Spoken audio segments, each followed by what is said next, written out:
850 లోక్సభ స్థానాల సంఖ్య పెంపు మీద కేంద్ర ప్రభుత్వ ప్రతిపాదన 54% వరకు సీట్లు పెరిగే అవకాశం పార్లమెంట్ ప్రత్యేక సమావేశాలు ఆమోదానికి సిద్ధం. మహిళలకు చట్టసభల్లో 33% రిజర్వేషన్లు అమలు చేయడానికి వీలుగా ఇప్పుడున్న లోక్సభ స్థానాల గరిష్ట సంఖ్య 550ని గరిష్టంగా 850 వరకు పెంచాలని కేంద్ర ప్రభుత్వం ప్రతిపాదించింది. ఇందులో రాష్ట్రాల నుంచి ఎన్నికయ్యే వారి సంఖ్యను 815గా, కేంద్రపాలిత ప్రాంతాల నుంచి 35గా పేర్కొంది. ఇందుకోసం రాజ్యాంగంలోని ఆర్టికల్ 81ని సవరించాలని నిర్ణయించింది. దీని ప్రకారం దేశంలో లోక్సభ స్థానాలు 54.54% మేర పెరిగే అవకాశం ఉంది. ఇప్పటివరకు ఆర్టికల్ 81(1) కింద రాష్ట్రాల నుంచి ఎన్నికయ్యే గరిష్ట లోక్సభ సభ సంఖ్య 530, కేంద్రపాలిత ప్రాంతాల నుంచి ఎన్నికయ్యే వారి గరిష్ట సంఖ్య 20గా ఉన్నాయి. అయితే ప్రస్తుతం 543 లోక్సభ స్థానాలకి ఎన్నికలు జరుగుతున్నాయి.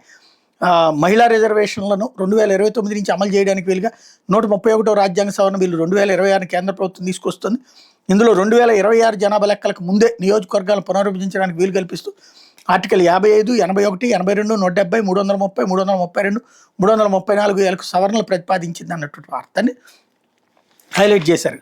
ఖచ్చితంగా పెరిగేవి ఏంటంటే రాజ్యాంగంలో గరిష్టంగా 550 లోక్సభ స్థానాలకు పేర్కొన్న ప్రస్తుతం 543 మాత్రం ఉన్నాయంటే గరిష్ట సంఖ్యలో 98.72% నియోజకవర్గాలు ఉన్నట్లు లెక్క.